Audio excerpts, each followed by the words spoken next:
देखिए, आज हम लोग हार्ट के बारे में पढ़ेंगे। हृदय में रक्त कैसे पंप होता है, फिर हृदय से किस तरह हमारे शरीर में जाता है। हमारा पंप हृदय हमारा पंप हृदय हृदय एक पेशीय अंग है। ठीक है, इसको नोट कर लेना कि हृदय जो है वो एक पेशीय अंग है जो हमारी मुट्ठी के आकार का होता है। हमारा जो मुट्ठी होता है हाथ का, उसके आकार का होता है, जैसा कि हमारा चित्र 6.10 में दिखाया गया है। ठीक है, यहाँ जैसा कि दिखाया गया है, देखिए ये है हार्ट। ठीक है, हृदय, जिसमें यहाँ पर महाधमनी है, फिर ये दो बल्ब लगा रहता है, ये दायां आलिंद, ये बायां आलिंद। ठीक है, शरीर के निचले भाग से महाशिरा होता है, और ये दोनों जो है यहाँ और यहाँ, ये दोनों दायां निलय है। ये दायां निलय और ये बायां निलय। अब देखिए इसके बारे में कि हृदय एक पेशीय अंग है जो हमारी मुट्ठी के आकार का होता है, जैसा कि 6.10 में दिखाया गया है। क्योंकि रुधिर को, यानी कि रक्त को, ऑक्सीजन व कार्बन डाइऑक्साइड दोनों का ही वहन करना होता है। हमारा खून हमारा खून ही ऑक्सीजन और कार्बन डाइऑक्साइड को इधर से उधर करता है, मतलब वहन करता है, ढोता है आसान भाषा में। अतः ऑक्सीजन प्रचुर रुधिर को कार्बन डाइऑक्साइड युक्त रुधिर से मिलाने को रोकने के लिए हृदय के कई कोष्ठों में बना बटा होता है। जैसे ऑक्सीजन प्रचुर रुधिर को कार्बन डाइऑक्साइड युक्त रुधिर, मतलब जिस ब्लड में, जिस खून में ऑक्सीजन मौजूद होता है, ठीक है, उस ऑक्सीजन युक्त ब्लड को कार्बन डाइऑक्साइड युक्त ब्लड से रोकने के लिए हृदय कई कोष्ठों में बटा होता है। कार्बन डाइऑक्साइड प्रचुर रुधिर को कार्बन डाइऑक्साइड छोड़ने के लिए फुफ्फुस में जाना होता है। कार्बन डाइऑक्साइड युक्त रुधिर को कार्बन डाइऑक्साइड को रिलीज करने के लिए कहाँ जाना पड़ता है? फुफ्फुस में जाना पड़ता है, और फुफ्फुस से वापस ऑक्सीजन जनित रुधिर को हृदय में लाना होता है, और फुफ्फुस से ही, जिसमें ऑक्सीजन युक्त ब्लड होता है, उसको फिर से हृदय में लाता है। यह ऑक्सीजन प्रचुर रुधिर तब शरीर के शेष हिस्सों में पंप किया जाता है। तब वैसा खून जिसमें ऑक्सीजन होता है हमारे शरीर में भेजा जाता है। आगे देखिए, हम इस प्रक्रम को विभिन्न चरणों में समझ सकते हैं। चित्र 6.11 में ऑक्सीजन प्रचुर रुधिर, मतलब जिस रुधिर में, जिस रक्त में ऑक्सीजन हो, फुफ्फुस से हृदय में बाईं ओर स्थित कोष्ठ जो होता है बायां आलिंद में आता है। सबसे पहले जो ऑक्सीजन युक्त ब्लड होता है उसको हम लोग शुद्ध ब्लड कहते हैं, और वो सबसे पहले बायां आलिंद में आता है। ठीक है, सबसे पहले बायां आलिंद में आता है, और बायां आलिंद में आने के बाद इस रुधिर को एकत्रित करते समय जो बायां आलिंद होता है शिथिल रहता है। जब अगला कोष्ठ बायां निलय फैलता है तब यह संकुचित होता है, जिससे रुधिर इसमें स्थानांतरित हो जाता है। अपनी बारी पर जब पेशीय बायां निलय संकुचित होता है तब रुधिर शरीर में पंपित होता है। ठीक है, इस लाइन को ध्यान से समझिएगा कि फुफ्फुस से हृदय में बाईं ओर स्थित कोष्ठ, मतलब सबसे पहले बायां आलिंद में आता है, बायां आलिंद में आता है। फिर फिर इस रुधिर को फिर इस रुधिर को एकत्रित करते समय बायां आलिंद क्या होता है? शिथिल रहता है। जब बायां आलिंद शिथिल रहता है तो ये ब्लड अगला कोष्ठ जो होता है बायां निलय में जाता है, और बायां निलय जब फैलता है तब जा कर के वो ब्लड जो होता है हमारे शरीर में जाता है, और वहाँ से फिर अपनी बारी पर जब पेशीय बायां निलय संकुचित होता है तब रुधिर शरीर में पंपित होता है। ऊपर वाला दायां कोष्ठ दायां आलिंद जब फैलता है तो शरीर में विऑक्सीजनित रुधिर इसमें आ जाता है, मतलब अशुद्ध ब्लड आ जाता है। जैसे ही बायां सॉरी जैसे ही दायां आलिंद संकुचित होता है, नीचे वाला संगत कोष्ठ दायां निलय फैल जाता है। यह रुधिर को दाएं निलय में स्थानांतरित कर देता है। रुधिर को ऑक्सीजनीकरण हेतु अपने बारी पर फुफ्फुस में पंप कर देता है। आलिंद की अपेक्षा निलय की पेशीय भित्ति मोटी होती है। आलिंद की अपेक्षा जो निलय का पेशीय भित्ति होता है वो काफ़ी ज़्यादा मोटा होता है, क्योंकि निलय को पूरे शरीर में रुधिर भेजना रहता है। क्यों मोटा होता है? इसका कारण यह है क्योंकि निलय को पूरा शरीर में ब्लड को, रुधिर को, खून को भेजना रहता है। ठीक है।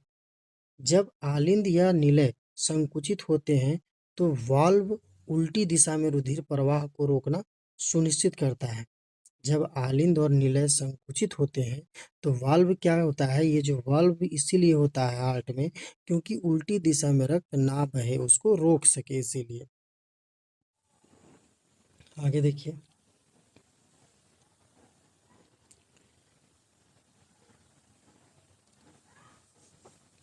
फुफ्फुस में ऑक्सीजन रुधिर में प्रवेश करती है। फुफ्फुस में ऑक्सीजन रुधिर मतलब जिस रुधिर में ऑक्सीजन हो, ठीक है। हृदय का दायां और बायां हृदय का हृदय का दायां और बायां बंटवारा ऑक्सीजनित तथा विऑक्सीजनित रुधिर को मिलाने से रोकने में लाभदायक होता है। हृदय का जो दायां और बायां में क्यों बंटवारा किया जाता है? ताकि ऑक्सीजन जनित और कार्बन डाइऑक्साइड जनित दोनों रुधिर को रोका जा सके। इस तरह का बंटवारा शरीर के उच्च दक्षतापूर्ण ऑक्सीजन की पूर्ति कराता है। पक्षी और स्तनधारी सरीखे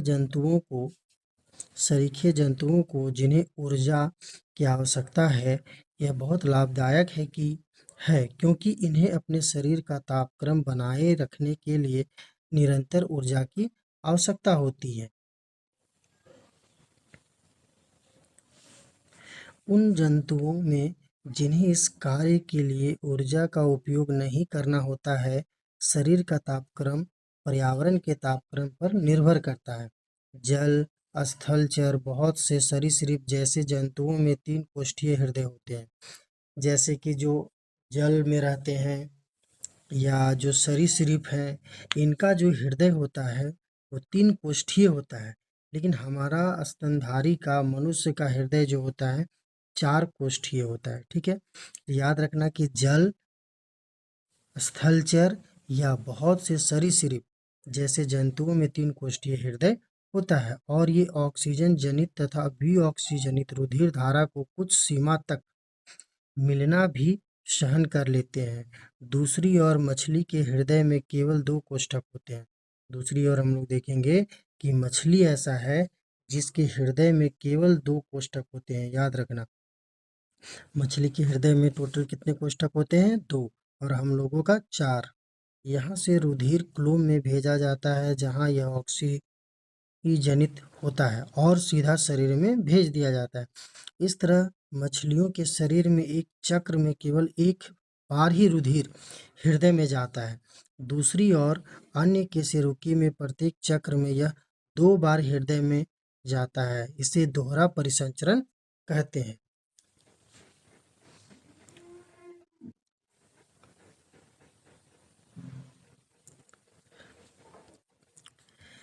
देखो रक्त दाब के बारे में, ब्लड प्रेशर है ना, रक्त दाब, ब्लड प्रेशर, ठीक है। ब्लड प्रेशर जिसको क्या बोलते हैं? बीपी भी बोलते हैं, नहीं बोलते हैं बीपी हाई हो गया उसका, तो मतलब क्या है, उसका ब्लड प्रेशर हाई हो गया है। रुधिर मतलब रुधिर रक्त वाहिकाओं को की भित्ति के विरुद्ध जो दाब लगता है, याद रखना, इसको नोट भी कर लेना कि रुधिर वाहिकाओं की भित्ति के विरुद्ध जो दाब लगता है उसे हम लोग रक्त दाब कहते हैं। यह दाब शिराओं की अपेक्षा धमनियों में बहुत अधिक होता है और यह दाब जो होता है शिरा की अपेक्षा धमनी में काफ़ी ज़्यादा होता है। धमनी के अंदर रुधिर रक्त का दाब निलय प्रकुंचन या संकुचन के दौरान प्रकुंचन दाब और निलय अनुशीतलन के दौरान धमनी के अंदर का दाब अनुशीतलन दाब कहलाता है। इसको भी नोट कर लेना। प्रकुंचन दाब लगभग कितना होता है? 120 mm होता है। और अनुशीतलन दाब, प्रकुंचन जो होता है ये भी नोट कर लेना कि प्रकुंचन दाब जो होता है 120 होता है और अनुशीतलन दाब जो होता है लगभग 180 होता है। ठीक है। मतलब प्रकुंचन दाब 120 और अनुशीतलन दाब 80, यानी कि 120/80 ये होता है नॉर्मल बीपी। ठीक है, आगे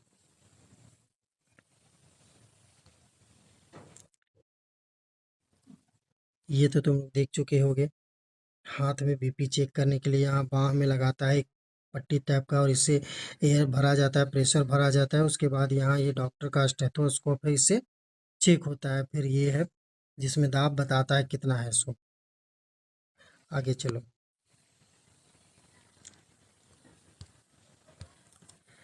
नलिकाएं, रुधिर वाहिकाएं। तो धमनी वे रुधिर वाहिकाएं हैं जो रुधिर को हृदय से शरीर के अंगों तक ले जाती है। याद रखना कि धमनी क्या करती है, खून को हृदय से शरीर की ओर ले जाती है। धमनी की भित्ति मोटी होती है, लचीली होती है, क्योंकि रुधिर हृदय से उच्च दाब से निकलता है, इसीलिए इसकी जो भित्ति होती है वो मोटी होती है। शिराएं विभिन्न अंगों से रुधिर एकत्र करके वापस हृदय में लाता है। मतलब धमनी जो होता है हृदय से शरीर में ले जाता है, शिरा जो होता है शरीर के विभिन्न हिस्सों से हृदय में लाता है। उनमें भित्ति, मोटी भित्ति की आवश्यकता नहीं होती है। शिरा में मोटी भित्ति की आवश्यकता नहीं होती है, क्योंकि रुधिर में दाब होता है, बल्कि उनमें रुधिर को ही एक ही दिशा में प्रवाहित करने के लिए वाल्व होता है। आगे देखो। किसी अंग या ऊतक तक पहुंचकर धमनी उत्तरोत्तर छोटी-छोटी वाहिकाओं में विभाजित हो जाती है, जिससे सभी कोशिकाओं से रुधिर का संपर्क हो सके। सबसे छोटी वाहिकाओं की भित्ति एक कोशिकीय मोटी होती है और रुधिर एवं आसपास की कोशिकाओं के मध्य पदार्थों का विनिमय इस पतली भित्ति के द्वारा ही होता है। कोशिकाएं जब तब आपस में मिलकर शिराएं बनाती है तथा रुधिर को अंग या ऊतक से दूर ले जाती है। आगे देखेंगे हम लोग प्लेटलेट्स द्वारा अनुरक्षण। प्लेटलेट्स द्वारा अनुरक्षण। इन नलिकाओं के तंत्र में यदि रिसना प्रारंभ हो जाए तो क्या होगा? उस स्थिति पर विचार कीजिए जब हम घायल हो जाए और रक्तस्राव होने लगे। मतलब जब हम लोगों को चोट लग जाता है और वहां से खून निकलने लगता है, उसके बारे में सोचने बोल रहा है। तो तंत्र में रुधिर की हानि प्राकृतिक रूप से कम होनी चाहिए। इसके अतिरिक्त रक्तस्राव से दाब में कमी आ जाएगी, जिससे पंपिंग प्रणाली की दक्षता में कमी आ जाएगी। इसे रोकने के लिए रुधिर में प्लेटलेट्स कोशिकाएं होती है। इसी को रोकने के लिए हमारे खून में प्लेटलेट्स की कोशिकाएं होती है, जो खून जब निकलता है तो उसको रोकने का काम करता है, जो पूरे शरीर में भ्रमण करती रहती है प्लेटलेट्स। रक्तस्राव के स्थान पर रुधिर का थक्का बनाकर मार्ग को अवरुद्ध कर देती है, रोक देती है, जिससे ब्लड बहना रुक जाता है। आगे देखेंगे हम लोग लसिका। ठीक है, लसिका के बारे में पढ़ेंगे। ठीक है, लसिका के बारे में पढ़ेंगे। एक अन्य प्रकार का द्रव्य है लसिका, जो वहन में सहायता करता है। ये लसिका या उत्तक तरल कहते हैं। इसे लसिका या उत्तक तरल कहते हैं। कोशिकाओं की भित्ति में उपस्थित छिद्रों द्वारा कुछ प्लाज्मा प्रोटीन और रुधिर कोशिकाएं बाहर निकलकर ऊतक के अंतरकोशीय अवकाश में आ जाते हैं तथा ऊतक तरल एवं लसिका का निर्माण करते हैं। यह रुधिर के प्लाज्मा की तरह ही है, लेकिन यह रंगहीन तथा इसमें अल्प मात्रा में प्रोटीन होता है। लसिका अंतरकोशिकीय अवकाश से लसिका कोशिकाओं में चला जाता है, जो आपस में मिलकर बड़ी लसिका वाहिका बनाती है और अंत में बड़ी शिरा में खुलती है। पचा हुआ तथा क्षुद्रांत द्वारा अवशोषित वसा का वहन लसिका द्वारा होता है और अतिरिक्त तरल को बाह्य कोशिकीय अवकाश में वापस रुधिर में ले जाता है। ठीक है, आगे देखेंगे हम लोग पादपों में परिवहन। पादपों में कैसे परिवहन होता है सो हम पहले चर्चा कर चुके हैं कि पादप किस तरह कार्बन डाइऑक्साइड सरीखे सरल यौगिक लेते हैं। अब प्रकाश संश्लेषण द्वारा ऊर्जा का भंडारण क्लोरोफिल युक्त अंगों विशेष रूप से पत्तियां विशेष रूप से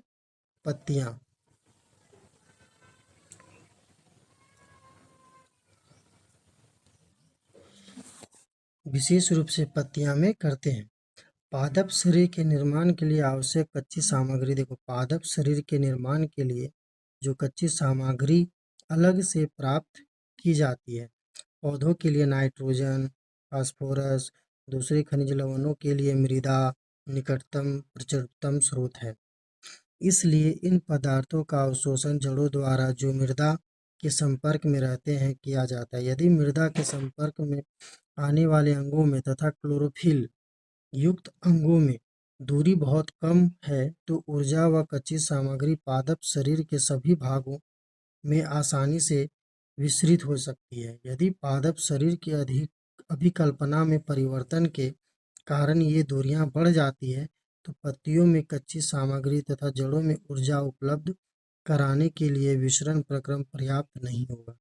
ऐसी स्थिति में परिवहन की एक सुदृढ़ प्रणाली आवश्यक हो जाती है परिवहन करने के लिए, ले जाने ले आने के लिए।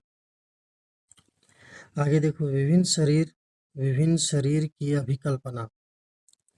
विभिन्न शरीर की अभिकल्पना के लिए ऊर्जा की आवश्यकता भिन्न होती है।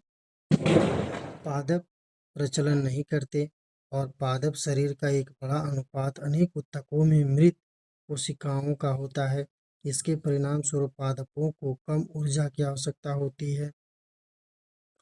पादप जो होते हैं अपेक्षाकृत धीमे वहन तंत्र प्रणाली का उपयोग करते हैं। जिन दूरियों पर परिवहन तंत्र का प्रचालन कर रहे हैं लंबे वृक्ष में वे बहुत अधिक हो सकती है। पादप वहन तंत्र पत्तियों से भंडारित ऊर्जा युक्त पदार्थ तथा जड़ों से कच्ची सामग्री का वहन करेगा। ये दो पथ स्वतंत्र संगठित चालन नलिकाओं से निर्मित है। यह एक क्या है, जाइलम है जो मृदा, याद रखना यहाँ से इसको नोट भी कर लेना कि जाइलम जो है मृदा से जल तथा खनिज लवणों को वहन करता है। और दूसरा हमारा फ्लोएम है, इसको भी नोट कर लेना कि फ्लोएम क्या करता है, पत्तियों से जहाँ प्रकाश संश्लेषण के उत्पाद संश्लेषित होते हैं पौधों के अन्य भागों तक वहन करता है। हम इन ऊतकों की रचना विस्तार से कक्षा 9 में पढ़ चुके हैं।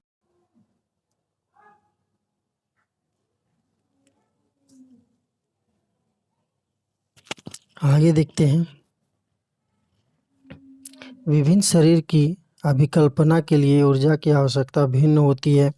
पादप प्रचलन नहीं करते हैं और पादप शरीर का एक बड़ा अनुपात अनेक उत्पादकों में पादप शरीर का एक बड़ा अनुपात अनेक ऊतकों में मृत कोशिकाओं का होता है। ठीक है, और इसी के परिणाम स्वरूप पादपों को कम ऊर्जा की आवश्यकता होती है। वे अपेक्षाकृत धीमे वहन तंत्र प्रणाली का उपयोग करते हैं। मतलब पादप जो होते हैं धीमे वहन तंत्र प्रणाली का उपयोग करते हैं। जिन दूरियों पर परिवहन तंत्र का प्रचालन कर रहे हैं जैसे लंबे वृक्षों में बहुत अधिक हो सकती है। पादप वहन तंत्र पत्तियों से भंडारित ऊर्जा युक्त पदार्थ तथा जड़ों से कच्ची सामग्री का वहन करते हैं। ये दो पथ स्वतंत्र संगठित चालन नलिकाओं से निर्मित होते हैं। अब यहाँ से नोट करना है बाबू सब, देखो यहाँ से एक जाइलम है, एक क्या है, जाइलम है जो मिट्टी मृदा से प्राप्त जल खनिज लवणों को वहन करता है और दूसरा फ्लोएम है, दोनों ऊतक है। ठीक है, फ्लोएम क्या करता है कि पत्तियों से जहाँ प्रकाश संश्लेषण के दौरान जो खाना बना है, ठीक है, जो उत्पाद बना है संश्लेषित होते हैं उन्हें पौधे अन्य भागों तक वहन करता है। हम इन ऊतकों की रचना विस्तार पूर्वक क्लास 9 में ही पढ़ चुके थे। ठीक है, आगे देखिए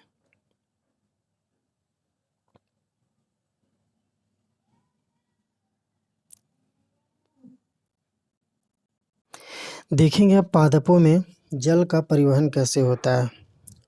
तो जाइलम ऊतक जड़ों तनों तथा पत्तियों की वाहिनिकाओं तथा वाहिकाएं आपस में जुड़कर जल संवहन वाहिकाओं का एक सतत जाल बनाती है, जो पादप के सभी भागों से संबंध होता है। जड़ों की कोशिकाएं मृदा के संपर्क में है तथा वे सक्रिय रूप से आयन प्राप्त करती हैं।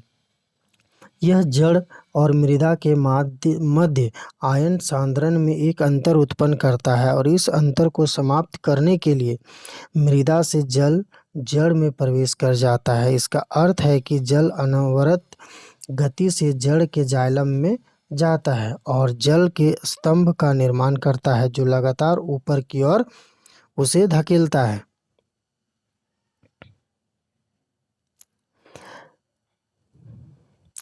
जो हम आमतौर पर पादपों की ऊंचाई देखते हैं, यह दाब जल को वहां तक पहुंचाने के लिए स्वयं में पर्याप्त नहीं है। पादप जाइलम द्वारा अपनी सबसे ऊंचाई के बिंदु तक जल पहुंचाने की कोई और युक्ति करते हैं। पादप जाइलम द्वारा अपनी सबसे ऊंचाई के बिंदु तक, पेड़ पौधे जो होते हैं अपनी ऊंचाई के सबसे ऊंचे बिंदु तक जल को पहुंचाने की कोई और युक्ति करते हैं। आगे देखिए।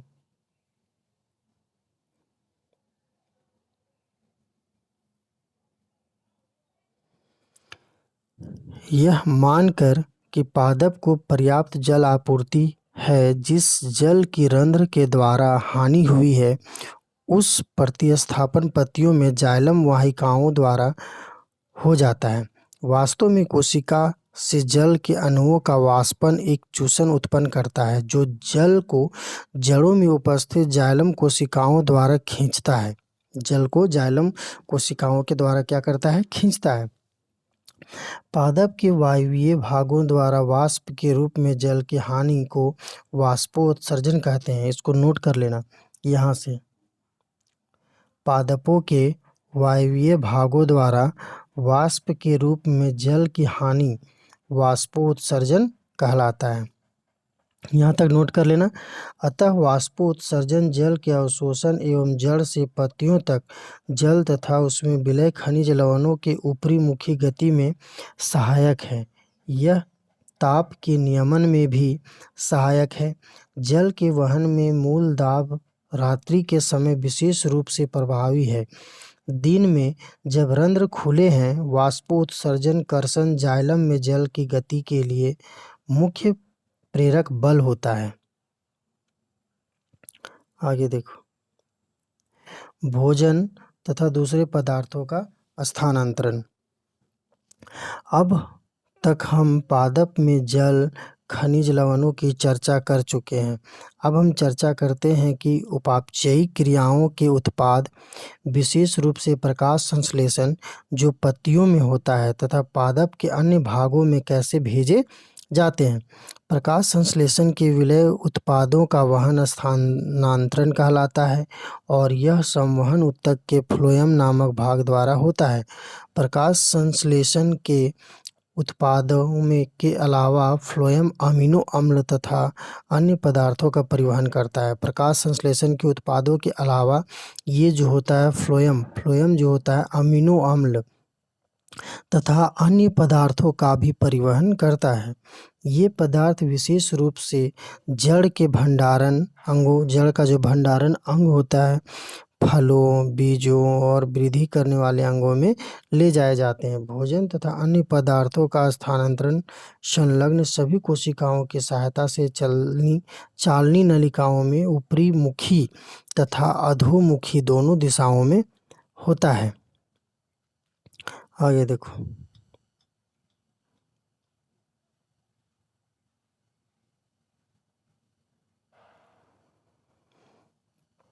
जाइलम द्वारा परिवहन, जिसे सामान्य भौतिक बलों द्वारा समझाया जा सकता है, से विपरीत फ्लोएम द्वारा स्थानांतरण है, जो ऊर्जा के उपयोग से पूरा होता है।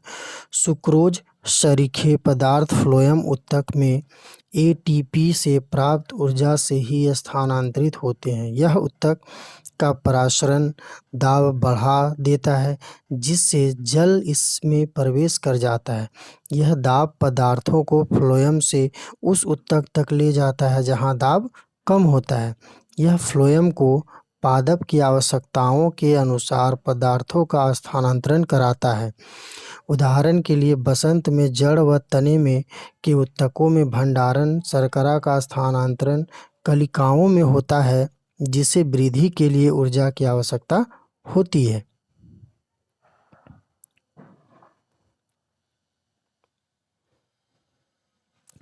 आगे देखो उत्सर्जन। ठीक है, हम चर्चा कर चुके हैं कि जीव प्रकाश संश्लेषण तथा श्वसन के जनित वर्ज्य गैसों से कैसे छुटकारा पाते हैं, ये चीज़ देख चुके हैं। अन्य उपापचयी क्रियाओं में जनित नाइट्रोजन युक्त पदार्थों का निकलना आवश्यक है। वह जैव प्रक्रम जिसमें इन हानिकारक उपापचयी वर्ज्य पदार्थों का निष्कासन होता है उसे ही उत्सर्जन कहते हैं। इसको नोट कर लेना यहाँ से कि वह जैव प्रक्रम जिसमें इन हानिकारक उपापचयी वर्ज्य पदार्थों का निष्कासन होता है उसे उत्सर्जन कहते हैं। विभिन्न जंतु के लिए विविध युक्तियां करते हैं। बहुत से कोशिकीय जीव इन अपशिष्टों को शरीर की सतह से जल में विसरित कर देते हैं, जैसा हम अन्य प्रक्रम में देख चुके हैं। जटिल बहुकोशिकीय जीव इस कार्य को पूरा करने के लिए विशिष्ट अंगों का प्रयोग करते हैं। मतलब उत्सर्जन, एक कोशिकीय जीव जो हैं उत्सर्जन करने के लिए शरीर की सतह से ही जल में विस्तृत कर देते हैं।